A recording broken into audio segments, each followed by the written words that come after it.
All right, let's get started. Thank you so much for joining us. My name is Leah Woodbury. I'm the head of content here at ProCare Solutions, and we are thrilled that you made time in your busy day for this webinar. So let's jump to our next slide, if we could, please. There we go. Today, we're going to be talking about a topic that is vital to your childcare businesses: charge what you're worth. Optimize tuition and financial best practices with zero guilt or hesitation. And before we get started, we just have a couple quick housekeeping items, super simple. If you're eating lunch or anything like that, don't worry, we can't see or hear you. Video and sound is off during the presentation. And we are going to have time at the end of the presentation for questions. So enter them in the question tab. The chat feature is turned off for this. We want you to be in the question tab. And if you're having any trouble with your audio, just exit out of all the other software on your device. A lot of times that's going to fix it. And before we dive into the really great things we're going to learn today, I do want to tell you just a little bit about ProCare Solutions. We've been around for more than 30 years in the business of childcare software. We are an all-in-one solution for running your business, whether that's collecting tuition, payment processing, your family engagement. So we're talking the ProCare mobile childcare app, as well as everything from e-documents. We have a curriculum option. We're really here to support you in the important work that you do and to help you kind of ease some of those burdens on the backside of running your business so you can focus on the education work that you're doing, and that is so vital to our economy, to everything. So a very large thank you for that. And without further ado, I will hand it over to our speakers. Today we have Kris Murray and Jennifer Connor from the Child Care Success Company, and I will let them tell you a little bit about themselves and what they do. Welcome, Jennifer. Welcome, Kris. We're so glad to have you today. Well, thank you so much. I'm thrilled to be here. I'm going to go ahead and just share my screen and start the presentation. Thanks so much, everybody, for being here. Slideshow. And I want to thank my colleague, Jennifer Connor. She is my director of coaching at the Child Care Success Company. I am the CEO and founder. And if you don't know anything about us and what we do, we're just excited to be here, and we'll share just a little bit about what we do and how we help childcare owners and their leadership teams. And today we're going to come in with one of our favorite topics, which is all about price and money mindset and financial best practices, how to increase tuition and how to charge what you're worth and how to get your confidence back in line. I know it's difficult right now with all of the inflationary pressures that you guys have in front of you and trying to pay teachers a higher wage scale for the most part coming out of COVID. So we're going to address a lot of those situations that are going on right now in our industry. So Jennifer, welcome as well. How are you? I am doing fantastic. So thank you, Kris. Thank you, ProCare. I'm super excited to be here and share some drops of gold here on them. We have come in on this topic. We have new and improved information for you guys because we just taught a course on this topic.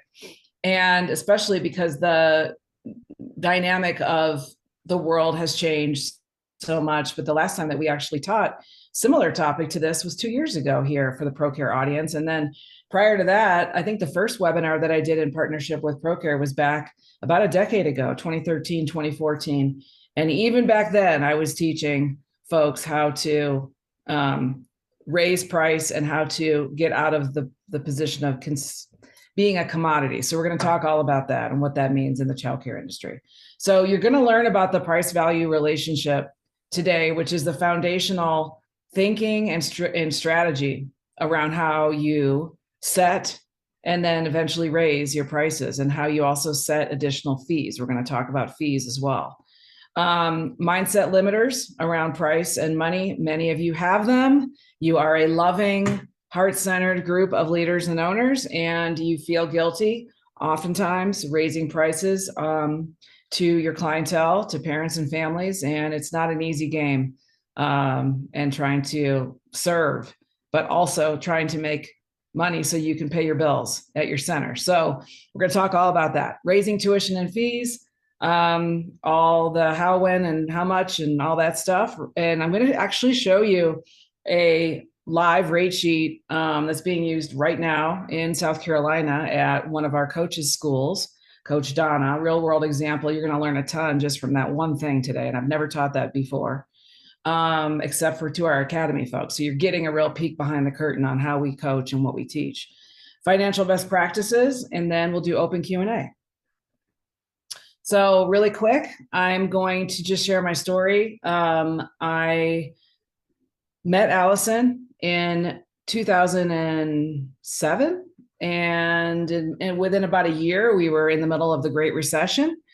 My kids, shown there on the right, were 3 and 6 years old at this time. And she came to me and she offered me free tuition as a trade to help her get back to full enrollment. She was at about 50% enrollment in 2008 during the Great Recession. And so I used her as my quote unquote guinea pig. I took my marketing, sales, mom, knowledge of being a mom in childcare, being one of her clients, looking at her website, looking at her messaging, looking at everything she was doing in her marketing and her enrollment building. And there was a ton of gaps, a ton of things that she wasn't doing that she could have been doing. And so I basically came in and helped her double her enrollment within about 11 months during the recession. So from there on out, I knew that I had something, and I took it to the world. Back in 2009, officially opened the doors to Childcare Success Company. And I tell the story there on the podcast. If you guys are not listening to Childcare Rockstar Radio, you're definitely going to want to check it out. It's one of the industry's leading podcasts, and there's about 160 episodes that are chock full of amazing content. We're the first and largest ECE business coaching program in the world. We've got nearly 1,000 members, about 300 companies in coaching and their leadership teams. And we are very, very blessed to serve so many early learning companies and organizations, both for-profit and non-for-profit, globally. So we are in all 50 states, and we've had people follow us amongst all of 50 different countries as well. So in all continents, except maybe not Antarctica. This is our coaching team. And actually, I need to update this slide, Jennifer Connor, because we are missing 2 of our team. Our director, admin, executive director coaches are not on this slide. And we're actually also just about to hire some more coaches. So we are we have, I think, almost 300 years of ECE experience, and probably just as much business experience across this amazing group of people. And Jen, you've been with me since 2017 as a coach, and 5 years prior to that as a client. So we've known each other for about 11 years, which is pretty cool. Yeah, it was 2012. So yeah, we had calculated all of the years of experience. So you're right on with that. And then it's just going up as we add new coaches. So yeah, very exciting. So this is our method. This is something you can use in your own growth, thinking about your growth strategically, your personal and professional growth as an owner or administrator. Is you always must start with a winning mindset. What we find in our industry is that a lot of folks suffer from what I call sometimes stinking thinking, or they just need a mindset shift to think about things the right way, and it changes their world. Also, it helps them be more confident in their day-to-day leadership and in their business policies and best practices. The habits that you do when you walk into your school and you're in charge of your day, you don't let your day run you.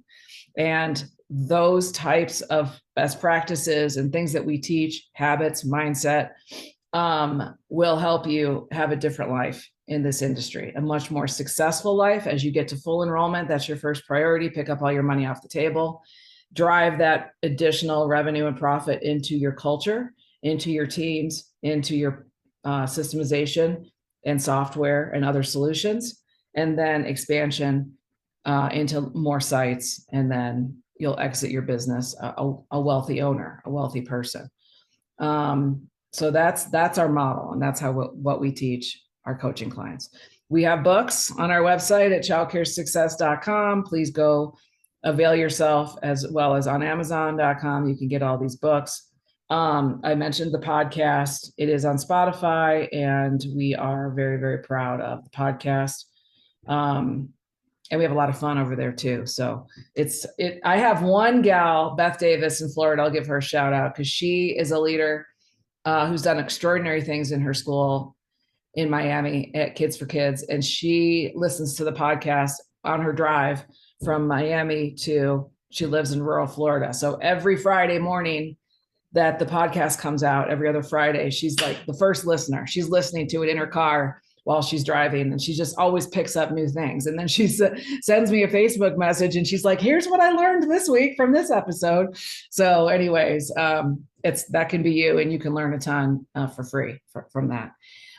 Working with these folks to get our message out in the world in a bigger way. So in 3 weeks, we are hosting the Child Care Success Summit. It's our big annual conference, and Damon John from Shark Tank will be joining us. And so I'll get a photo of him and add it to the slide. But we just are trying to let other business and entrepreneurial leaders in our world and media celebrities know how important our work is. And I think that became known during the pandemic. We kind of became, it went from being kind of like childcare isn't really getting the respect that it's due to realizing how essential it is for our world and for our economy. So we try to get that message out into all the media. And then I was nominated Woman of Influence last year by Success Magazine, one of 50 women. So I'm very proud of that honor. And we also are an Inc. 5000 fastest growing company 4 years in a row. So this is what we teach. Like, we live and breathe this. We do everything we're going to teach you today. We do. And we teach our clients to do, and all of our coaches. We're walking our talk and talking our walk all the time, guys. So that's just some proof points to let you know who we are. And of course, my kids are the most important thing in my world. I am a single full-time mom, but these guys have both launched. So Maeve is in college now. She just went a couple weeks ago to Savannah, Georgia. And my son Owen is working in Wyoming and doing really, really well. So this is like big picture. I have several kinds of big picture slides, Jen, as you know, that I like to set the tone, getting people to think big picture. Let's go up to 10,000 foot view before we dive into the tactics of financial and price and tuition.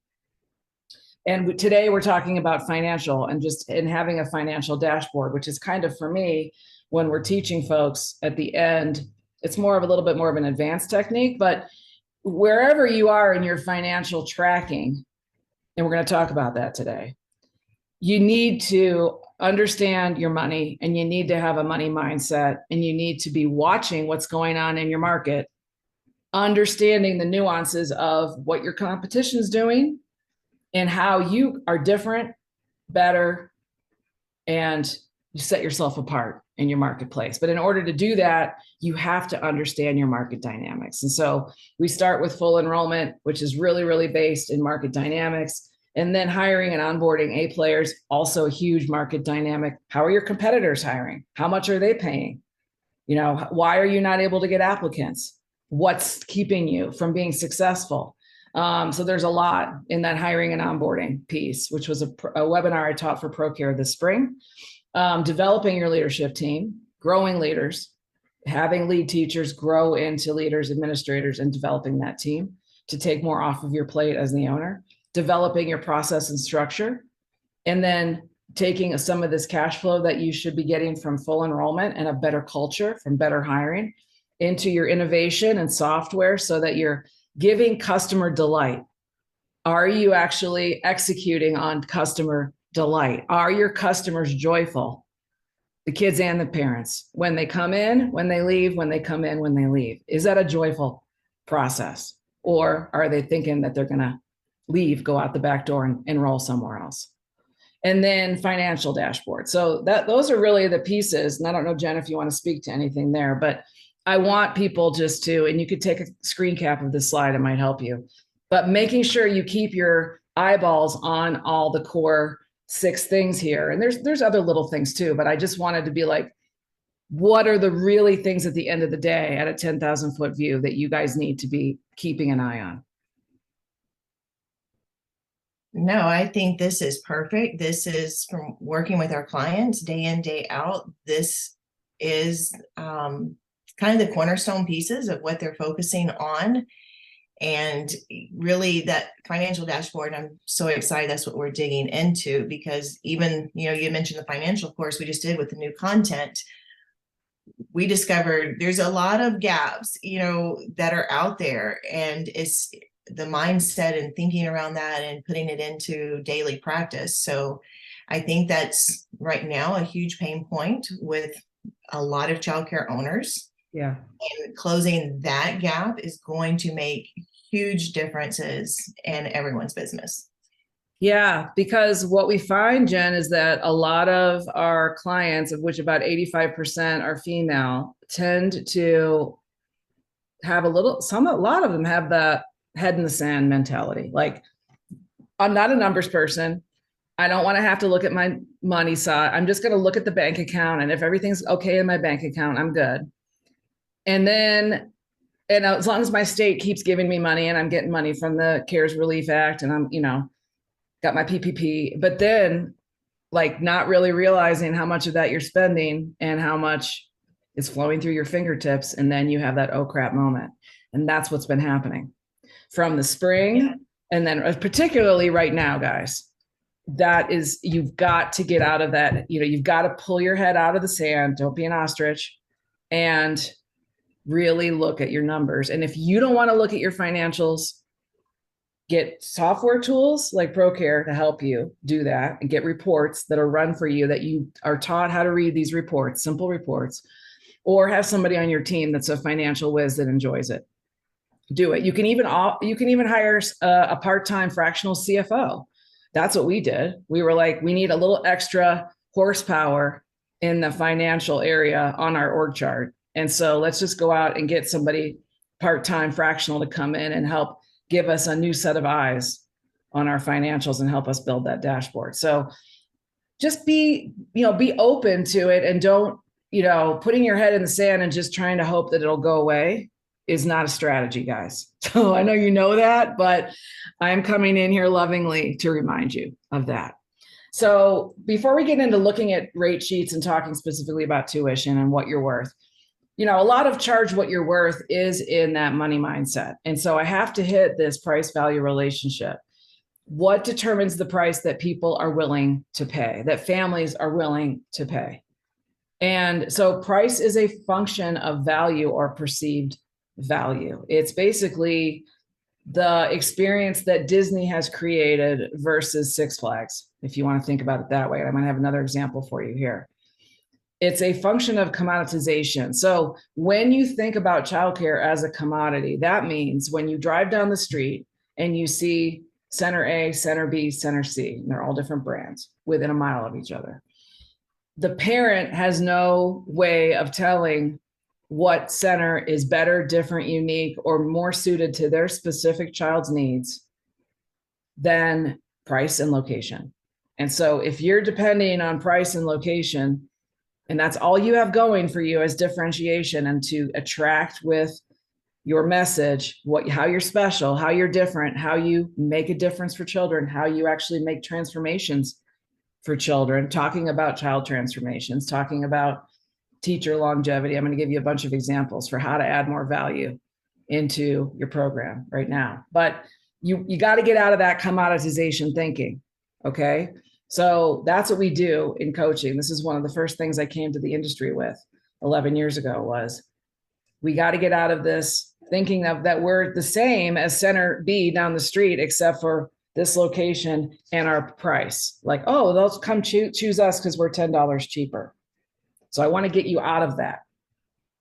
So think about 1 pound of Godiva versus 1 pound of Hershey's, or again, Disney versus Six Flags.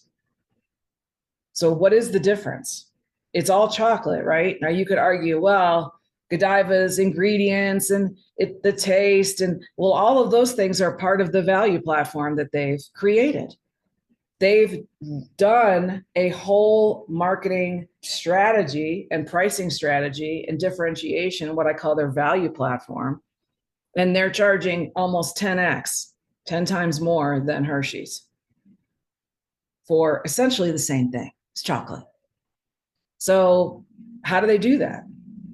So they think about what they want to tell the customer and what the customer experiences. Remember when I talked earlier about, is your parent, your typical parent, or every single parent that you talk to on a given day, are they having a joyful experience of value and even a lovely experience that they're feeling the love from you and from the teachers for their child and for themselves?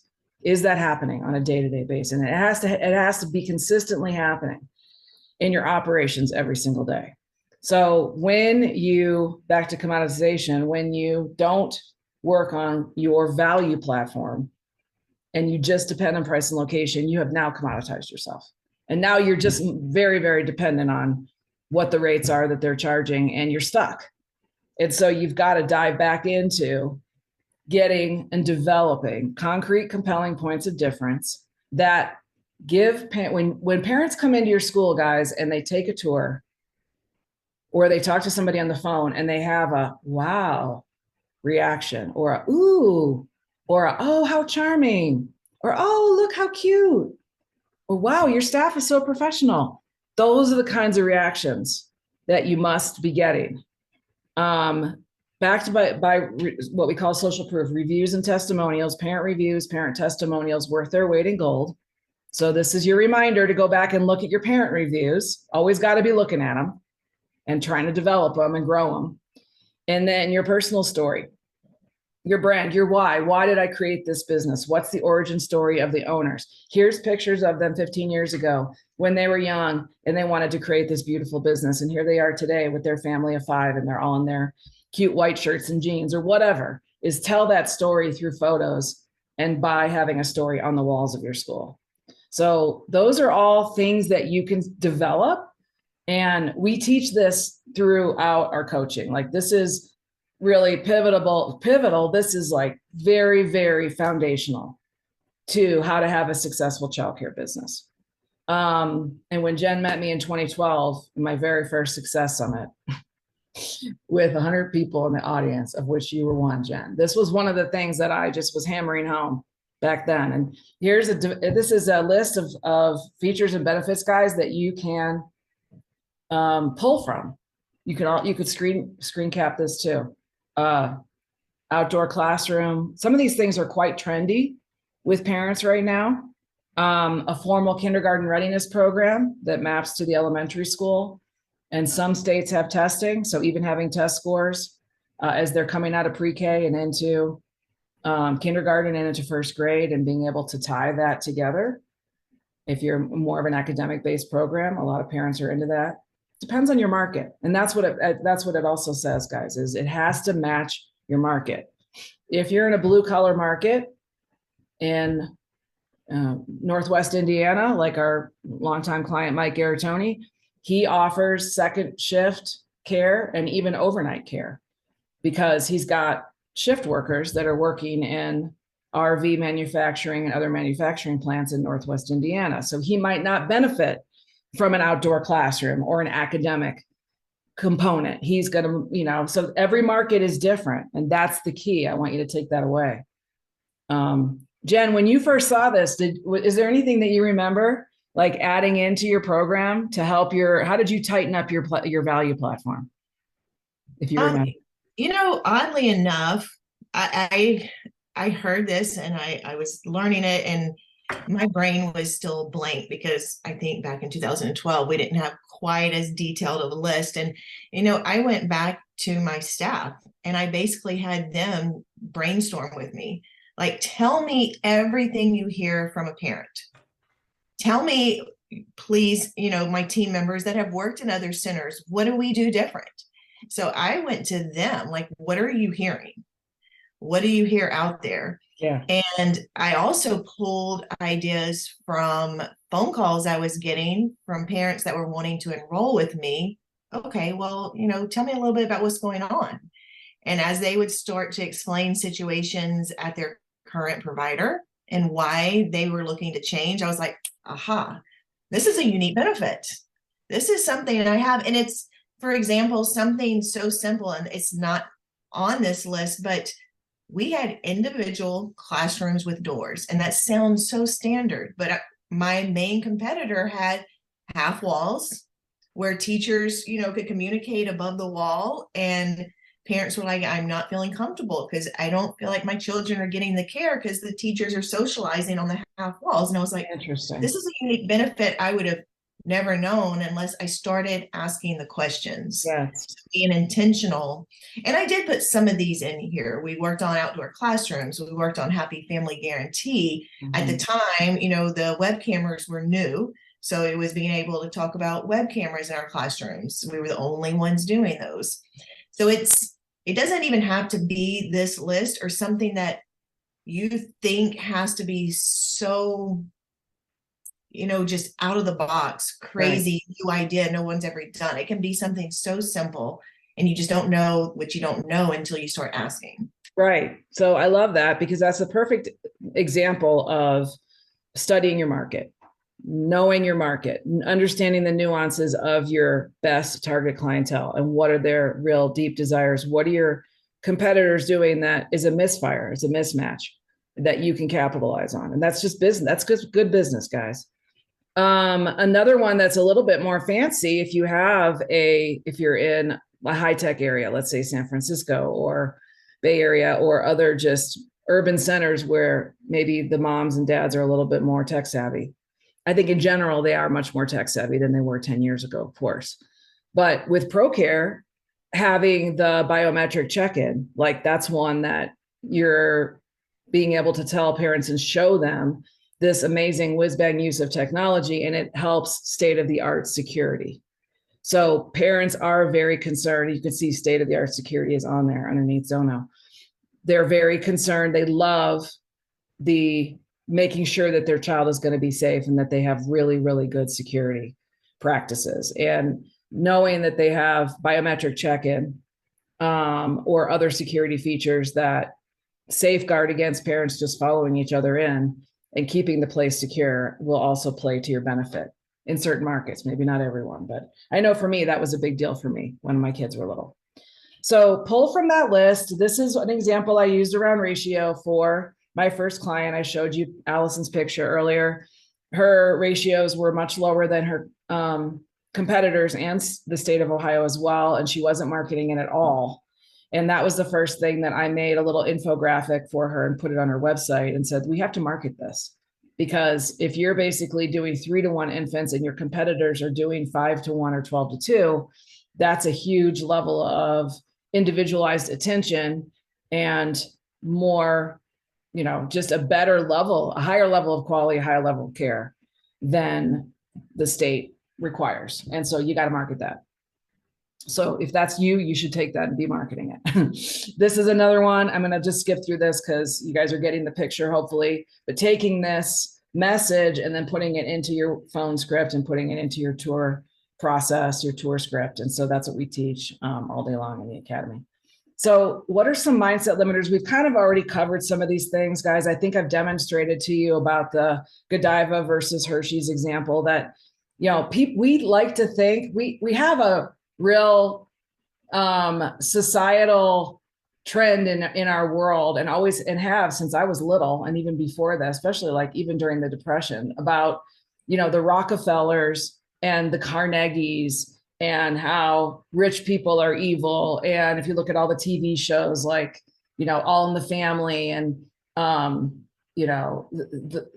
the shows that we were, even Happy Days, like the mean rich people would come to town, and then the good people were the people that didn't have a lot of money. And so we have this thing in our society. It's just so weird that, money is the root of all evil. And you've heard that saying. And so we as business owners, we want to be abundant because we want to flow that profit or that revenue, if you're a nonprofit, back into our program and back into our teachers. We want to be able to pay our teachers more than a living wage. We want to be able to provide better benefits. We want to give those children and those families all the conveniences and the amazingness in the world that we can. And so we have to get our mindset right about money. And so people won't always choose the lowest price option. If that was true, there would only be Walmarts, there would only be Kia cars, and there would only be, fast food restaurants or what have you. It's just not true. And so people are, you might hear yourself thinking, oh, well, my customers won't pay that. Yet they might be driving around in luxury vehicles, have luxury handbags, carrying a Louis Vuitton bag, and spending money on all kinds of stuff that you're like, wow, that's just really unbelievable. And the reason why they might not spend it on their child is because you haven't demonstrated to them the difference about why they should. And so it's the business owner's job to build a brand that supports whatever you want to charge. Whatever you want to charge, you can charge. It's just a matter of building the brand that supports the pricing. And so, however, the other cool thing about charging higher is that you can then also offer scholarships to families that need scholarships. So you can, by making more money on the families that can afford you, you can also help the families that can't. So, there's so many ways to think about price that you can actually be folding the value that you're getting back into the world, and that's just something that we have to get past in our mindset about thinking. And so I'm doing a check-in with you. Do you have stinking thinking about money and about price? Do you ever say to yourself, people will leave, I can't raise my rates, or people will leave? And a lot of our clients, when we first meet them, say that, and then we show them how to raise rates elegantly, and they might only have one or two families leave. And so what they've gained by doing an increase or a tuition increase is so much, it's game changing. So here's a list of common mindset limiters. I'm going to move on. I think we've hammered this home pretty well. And this is just a wake-up call gently for you to really think about, what do you really believe that you are worth, that your program is worth, and what you think the market will support. The key to getting the market to support a higher price goes back to the value platform, goes back to that list.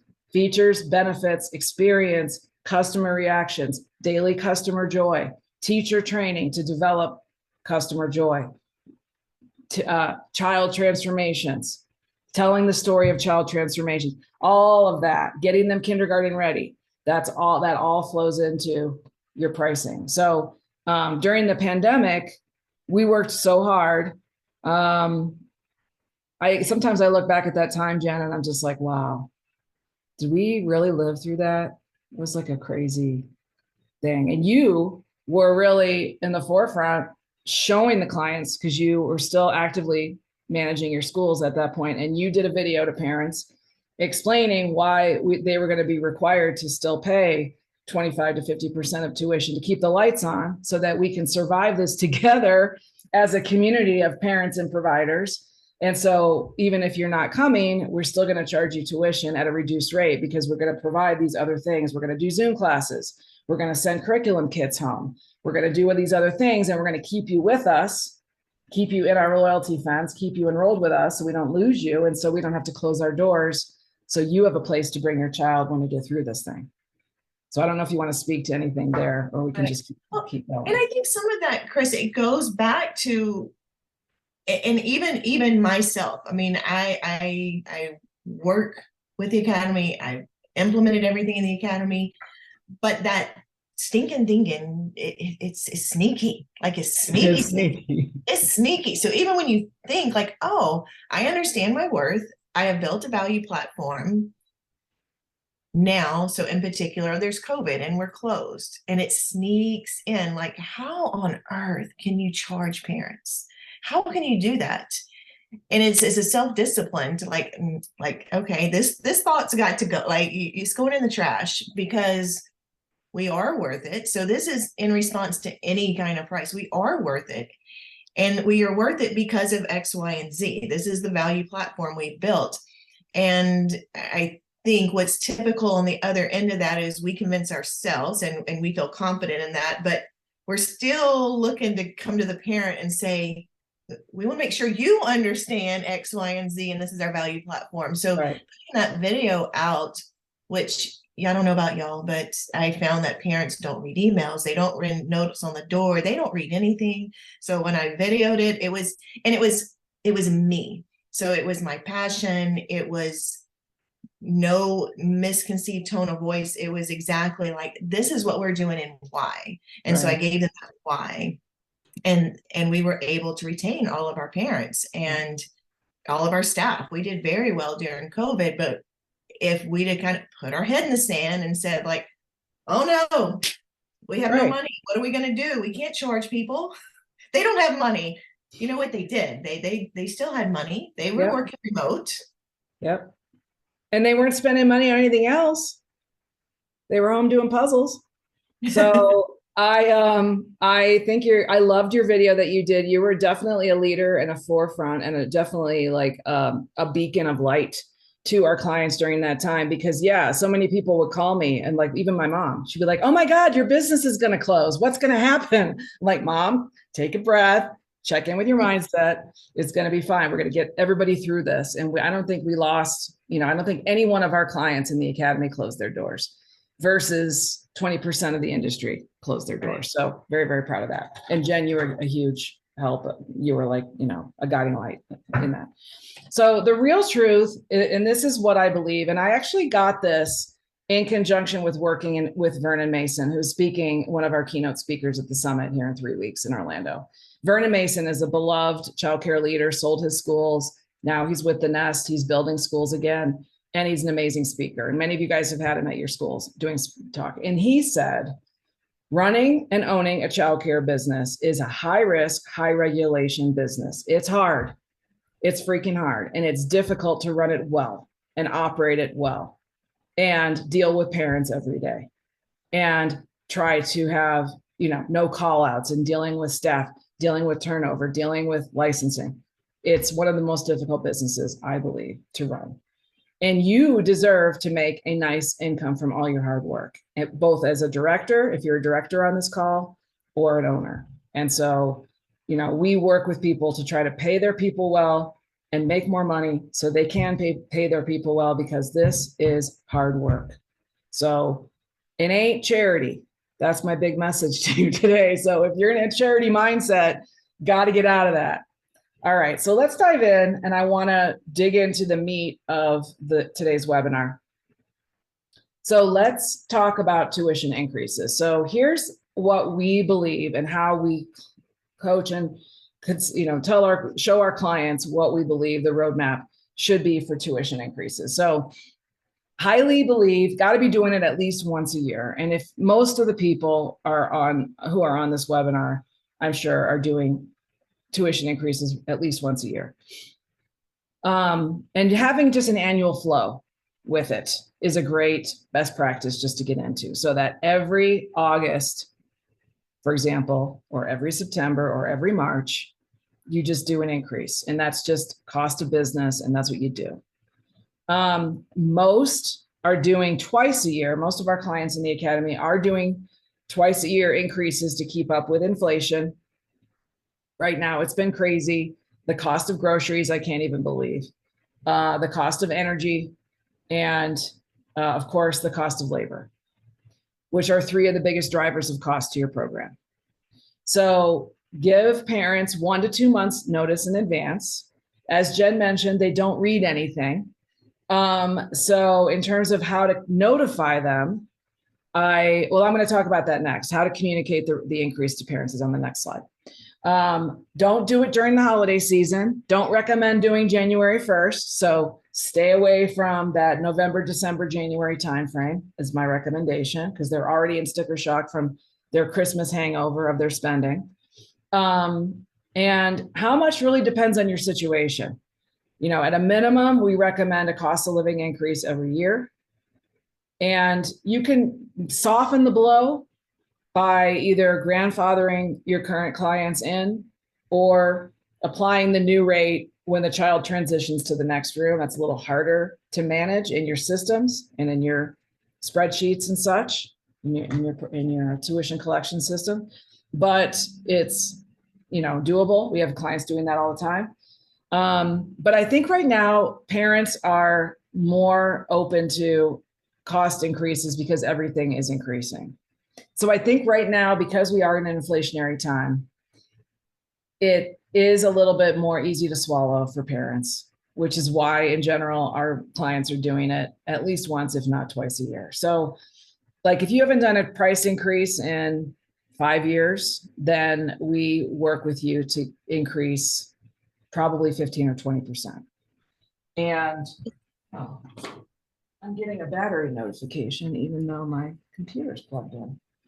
Well, while you're plugging that in, Kris, I will say one of the things that we have been seeing for a while, but I think a lot of our clients are doing is they are dividing up, and like I said, it's not new, but I'm going to put it on here just on the slides, dividing up their year by like semesters. So there is spring rates, so there's summer rates, there's fall rates.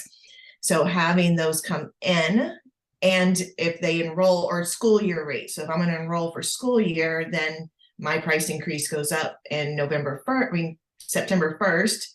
If I have new clients, so this is the grandfather, new families coming in, they might have a different rate for January. But then in that March, when we're telling them, then everybody changes to a summer rate. Everybody changes to a new school year rate. So they're just changing the words a little bit. Instead of we're raising tuition, well, this is our new fall rate. This is our new summer rate.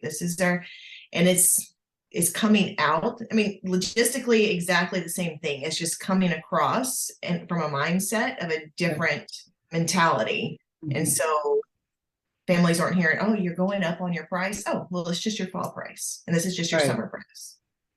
Right. And so I love, semantics and languaging are a big thing that we teach. I teach all the time how to lead in difficult situations, how to language from a director's standpoint. If you're dealing with a difficult employee or a difficult parent, what language to use to soften the blow, to influence them to accept. It also has to do with kind of, negotiation skills, leadership skills, communication skills, having those little nuances in your languaging. And I love that example, Jen. That's a perfect example of even just calling it these are your 2023, 2024 rates, period. Like not even really referring to it and explaining the increase. It's just, these are our fall rate. This is our new school year rates. And you can do that. You can send the rate sheet with a letter. I do like having a letter to parents go out, or you could do it in some kind of a video format if it's going to be more likely for them to watch it.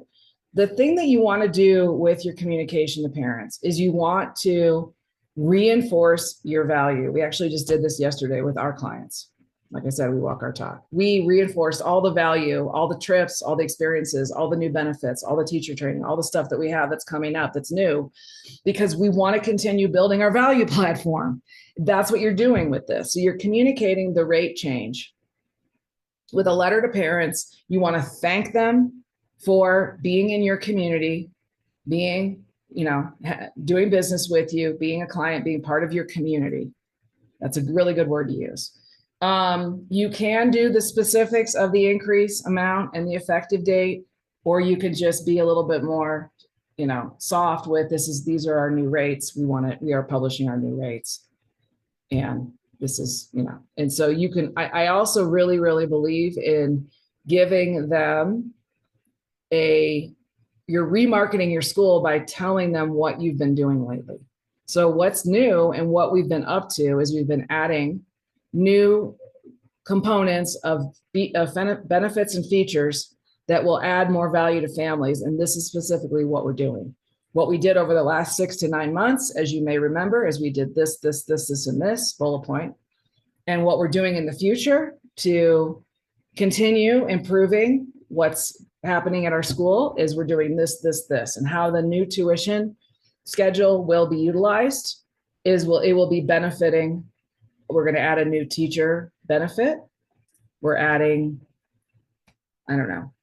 increased paid time off, and teachers get their birthdays off. What, I don't know, more benefits for teachers, a higher pay scale for teachers, more professional development for teachers, etc. New curriculum, whatever it is. And then I think also wrapping it in happy news. Like, what are our wins, our school wins, our child wins, our family wins, things that we want to shout out, things we want to give kudos to teachers, specific things, people that got their degrees, people that got their CDAs, things that we've done where we've given back to the community, where we raised $5,000 for this cause. We did, coats for kids, and we collected 38 coats, all of that stuff, guys, just adds to your level of community and give back. And parents love that. They absolutely love that. So that type of a communication is going to ease your way. And if you've been serving them at the highest level and listening and giving them that joyful, those unexpected delights, great customer service all throughout the year, this is going to be a slam dunk for you. And you're going to have hardly any, if any, parent pushback, just like Jen during the pandemic. Yeah. I was also going to say, going back to, just languaging on that. So yeah. We've also seen, like, if you don't want to post, like, here are our new rates, or here's our fall rates, our summer rates, or this is why we're increasing the rates, changing that up. And another, just something to put in your back pocket to try is, we've had them do, we're adding $5 a week, or we're adding $5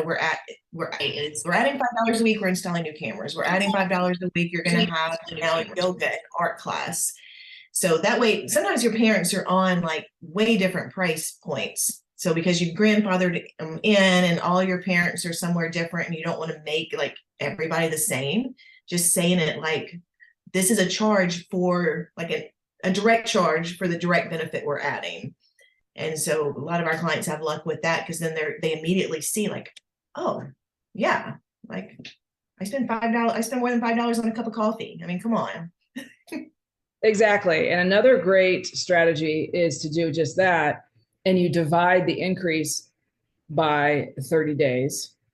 And so if the average increase is $50 to the tuition, you divide it by 30 is $1.83 or whatever it is a day. And so that also helps people accept it, because by comparing it to a $5 Starbucks coffee, these are your children. This is, it's important. So this is something that hopefully should be accepted at $1.83 a day or what have you. So that's another way that you can do it. And if people are giving you pushback, they're not going to push back. This is really for y'all's mindset, because I feel like we have that sneaky, like I said, and we feel like we have to justify it. They're going to be fine. Yeah, they really are. So this is for your benefit to feel good and confident about what you're doing. It's self-confidence a little bit. Yeah. I think sometimes we need to just agree that we all need to feel good about it and make it happen. And do feel good about it. It's hard work. Totally agree. And it's important for you as the leader or owner to feel powerful about your policies, to enforce your policies, and to feel, that you're doing great work. And so it's, you have to be good with it at the end of the day and charge what you're worth. And that's what this is all about. Registration fees and other fees. So we also find that in addition to people not raising rates often enough or high enough, they are reluctant to charge some of these fees. They get back into a place of guilt and not holding true to their policies. So definitely having a full-time versus part-time reg fee will help you, versus a one-size-fits-all registration fee. So consider that one. These are all things that will immediately add income for you guys.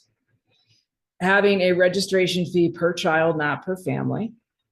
And again, you have to look at what your market's doing and understand what your competition is doing. So get a hold of their rate sheet or have somebody mystery call and find out. Having a summer camp registration fee plus an activity fee or a field trip fee, or both. Having a full year-round activity fee or supply fee is something I see a lot. Definitely charging reg fees on an annual basis every September or August. not just a one-time. Well, it is a huge game changer. Got to do that.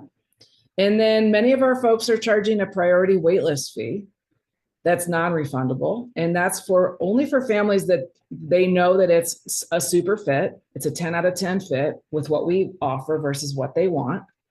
And they are willing to come into our priority waitlist and skip the line of the regular waitlist, so that if when there's a space, we're going to call our priority waitlist first, and we're going to go through that, and then we'll get to the other waitlist. So they will pay money to be on that priority waitlist. It's like a VIP waitlist, and you can betcha that they will definitely pay for that if they love you and they want. And this also depends on what scarcity is going on in your marketplace. Like if you are in a market where there's way more demand than supply for childcare, then you should be benefiting from that. And that will enable you, the more money that you make will enable you then to have more income saved to open up another location to serve the pent-up demand. So you can see it as that you are doing good service for your community by doing that. So it's, again, just flipping your mindset. So just a couple things here that I think this one is going to really rock your world. So I actually first taught this. I've only taught it once, Jen. I taught it to our Empire track folks in April. And I wanted everybody to see an example of a rate sheet. When Donna came into coaching with us, she tripled her income within the first 2 years. And it wasn't because they tripled their enrollment. It's because she changed her money awareness. She put much more focus on it. And she did increase her enrollment, but also she changed the way she structured her fees. And so going into the simplicity of having full-time Monday through Friday, you have two options. If you're going to do Monday through Friday, you're either going to do 6 to 6 or 8 to 3. And that's only for preschool and 4Ks. If you want to do infants, after school or summer camp, you can only do full-time Monday through Friday, 6 to 6. So when you look at the ratio of part day to full day, you can see that, for example, on the preschool, $195 for the part day versus $250 for the full day. So having a ratio that's basically anybody that wants to do part-time is paying a premium. It's not like they're paying half for part-time versus full-time, guys. So even if you're at like 55 to 60% on your ratio of part-time to full, there's some room to grow there. You got to crank that part-time rate a little bit, because people are going to be more likely to be like, oh, well, if I just do 6 to 6, I'll just take the $250. Why do the $195? So it's going to support more full-time, and you want people to take that full-time. So that's the first lesson. The second lesson here is that don't give them an option to choose their days. If you want to do part-time on days of the week, you either do Monday, Wednesday, Friday schedule or Tuesday, Thursday. That's it. You're not letting them choose Monday, Wednesday, Thursday, or Tuesday, Friday, Monday. No. And so as you get fuller, you will have more, and many of you guys are close to full. So you can implement this right away and start for new parents that come in and really be working with your existing parents to try to, in the new school year, this would have been great to do this webinar last month, because you could come into September and be like, we're switching our policy. So as of September 1st, you can either choose an MWF or a Tuesday, Thursday. And so by doing that, those little spaces that you guys come to us and you're like, I'm close to full, but I've got these little one-off spaces in these rooms that are hard to fill because my day parts are all janky. So when you match it up, and also you're basically getting a higher tuition for 2 kids, a Monday, Wednesday, Friday, Tuesday, Thursday, 2 different kids. If you look at that math, you're getting more for the 2 kids across the week than for the single child. So again, you can take screen cap of this, and I'll go back to the other one. Using this, and thank you, Coach Donna, for the transparency to be able to teach off of this, because it's amazing. But using this as an example is it's very clean. This is on one sheet of paper. This part is on the top part of the paper. I just cropped it and put it on the slide. And this part is on the bottom part of the paper. And so it's a very clean, simple rate sheet. So that's what I'm saying. Simplify, make it easier on yourself while increasing revenue and picking up nickels from your rate sheet. And you can, again, see those ratios. So that hopefully will help you with your rate sheet structure. So I want to quickly talk profit margin, and then we're going to just shoot through some financial best practices, and then we'll do Q&A. So just know ECE industry average right now is 8 to 12% net income, otherwise referred to as EBITDA. That's profit, net income, EBITDA. Most of our Academy members are doing 12 to 25% profit. And people, though, have been struggling because with their profit margins being sucked into labor cost, right? So you guys have gone from paying somebody $15 an hour to $22 an hour in many markets because you just have to. And so a lot of folks are like, help us with our profit margin. We can't figure this out. And that's why we created this financial freedom course that we taught a few weeks ago.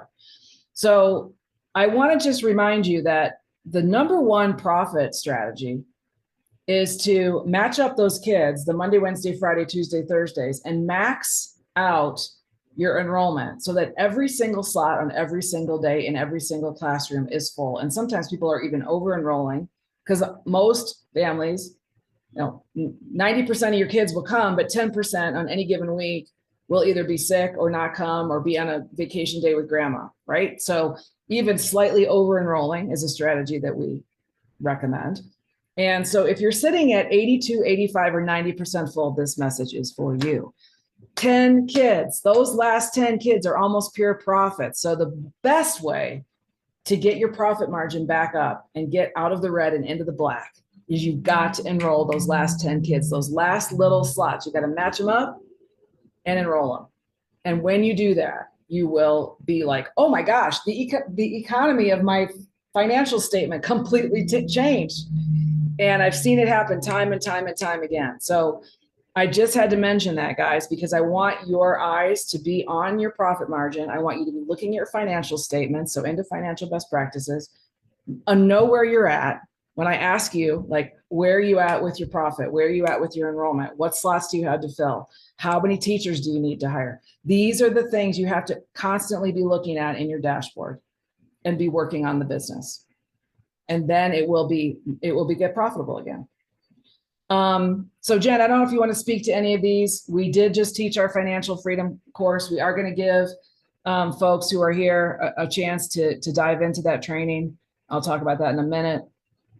You were really an amazing you were on your QuickBooks all the time. You were like on it. You were definitely somebody who was organized in her financials when you were running your school. So anything here that you can point to that the listeners might want to pay attention to? Yeah. I'm looking at this time clock, so I know we only have a couple of minutes left. Well, actually, we're at time, but a couple of minutes before our webinar ends. I will say that yes, I was always in my QuickBooks. It doesn't mean you have to always be in your QuickBooks. I went to school and I have an accounting background. So I did that because I enjoyed it. So it was part of the piece that I like to do. The biggest thing, and especially like you said, doing our financial course, that I saw from the people coming into that. And so if this is you, don't feel bad, just fix it. They were taking the mindset of my business checking account, credit cards, accounting. I'm just operating it the same way I'm doing my personal business, my personal checking account. In other words, I'm going to pay staff, I'm going to pay this bill, I'm going to pay that bill, and I'm just writing checks. And the way I decide if I'm profitable or not is there money in the bank at the end? Right. And it was surprising how many people are doing that, either because they don't know numbers, they're not comfortable with them, it's not their wheelhouse, they're ashamed or embarrassed of them. And y'all, it's okay.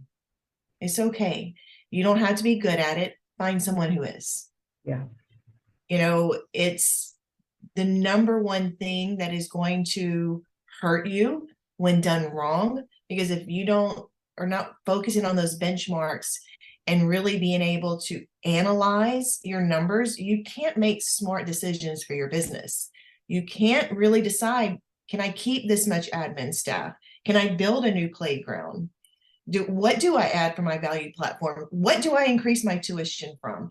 If you don't have all these numbers and don't understand them, you're just making them based off the number in your checkbook. Yep. And that's the biggest thing or takeaway, is to get on board with your accounting or get someone that does, so you can understand it. And that really is. I think the number one thing on here for me, I mean, they're all important strategies, but reviewing your monthly financials on a timely basis with your accountant or your director of finance or yourself. But having somebody prepare that for you and looking at and doing a financial review every month, it only has to take a half hour, but looking at your percentage of payroll as a percent of revenue, and how did you do last year at this time? So looking at the trends this quarter, prior quarter, and understanding those numbers and spending time learning and getting comfortable with them. Whatever you focus on improves, guys. And so when you focus on the money side of your business, it's going to get better. But if you just put your head in the sand about it, it's not going to get better. So really quickly, we wanted to come in and give you guys an incredible deal, a 50% off, half off deal on this course we just taught. It's brand new content. We did a 6-session course, Financial Freedom Unlocked, Fundamental Strategies for Creating and Maintaining Financial Freedom in Your Business. People were loving it. We went out with a brand new course in August last month and we had over 108 people were in this cohort. And we want to offer it to you. So as a thank you for being here today, next we're going to do Q&A. We want to give it to you for half off. And so if you want to take advantage of that, and it's today and tomorrow only, for $97, you're going to get 6 incredible sessions that are going to help you get thousands of dollars more to your bottom line, and also, potentially tens of thousands more to your top line. And that's what we do in coaching. And so getting you out of the pain of money, getting you to a place where you can let go of that shame and just have easy, simple techniques to get you off what I call the hot mess express on your money and get you to a place where you have clarity is everything. And so I want you to succeed. So does Jen. We want for this for you so much. So today and tomorrow only, childcaresuccess.com/ProCare 2023. The link is there. So on your action steps, what 1 or 2 actions do you commit to based on what you learned in this session? And when do you commit to getting these done by? So we always teach this way because we want you to leave every webinar we teach with 1 or 2 things you're going to promise yourself that you're going to go do and execute. Actually do stuff that's going to move your needle. childcaresuccess.com/ProCare 2023. So with that, I will send it back to our beautiful ProCare hostesses and hosts to do question time. We want to get off the hot mess express with you, Kris. I love that. We'll try to keep our question session pretty short, maybe only have time for 1. But before we start that, I do want to remind everyone that you're going to get a recording of this webinar via email. So if there's something you missed or want to go back and listen to, that's going to be coming to you. And the other thing I failed to mention at the beginning, that we are giving away 2 $100 gift cards. One is for somebody who sticks with us till the end, and that winner is Beth Fowler. So we're going to get in touch with you, Beth. And then we're also going to choose a winner from the survey responses. So please do fill those out. You have a chance to win that. And I want to get to this question. I think a lot of people are going to want to know the answer. You were talking about the VIP wait list. What if the VIP wait list gets to be pretty long? Then do you increase the cost? Yes. Yes. That means that your fee is probably, there's room in your fee that you're charging for your waitlist fee. And so I would increase your waitlist fee. Go for, if you start with $250, go to $500. But yeah, usually, just like when your enrollment, your wait lists in general are massive, it's time for you to also open another location. I mean, these are all great indicators that you are meeting. There's a pent-up demand in your community, and you're doing a great job, and you're one of the best games in town. So capitalize on it, leverage that, and that is the way that you grow and become a 7 to 8 figure business in childcare. Okay. And let's fit in one more question while we're going. We have a attendee question who says that her cash payers want a private type environment, but she has an 80% subsidy attendance. So how do you find that balance between making all customers okay with a rate increase when they're coming from differing income levels among families? Yeah, so I like to promote diversity and have a school, in this example, have a school where you tell your cash parents that you promote diversity and how you're helping and giving back to the community as part of your value platform. You're actually showing ways that you are serving underserved parents, underprivileged families, and you have that as part of your story. You can even have that on the walls of your school, and you can even do like little small scholarships and things. And so you can have a policy where over time, you can intentionally start limiting the number of subsidy families. Anybody can have a policy where we max out at 60% subsidy and we have 40% private pay. And that's just the blend that we find is the best that allows us to serve the most diverse community in our town. And so having that as part of your business, part of your brand. And then as you lose people on subsidy, you will hopefully fill those slots with private pay families. So that is a dance that you can walk, but I do think, a good chunk of private payers are still going to love the fact that you're serving families that need high quality care, and they aren't going to mind the fact that it's 80% subsidy, 20% private. But I think it's just telling the story in a way that feels really yummy and intentionally marketing it and telling that story around this diversity message with examples of how you're making a difference. And I think that will help the private pay parents. I know specifically if they're looking for, when you say they want more, more high touch experiences for the private payer, let's get some more information on what does that mean? What do they want that might be more high touch or more high tech than what you currently offer? So look into that, maybe do a parent survey and try to dive into that a little bit more so you can understand more what's in their wish list, and then give it to them if you can go in that direction as well. Okay. Well, it does. Yeah. Cool. Let's wrap things up for today. Thank you, Kris. Thank you, Jennifer. A lot of great information. We really appreciate it. Contact ProCare for a free demo. If any of the things that they talked about have you interested in learning more, we'd love to answer your questions, and take the survey. The link is right there. Thanks again for joining us. Have a great day, everyone.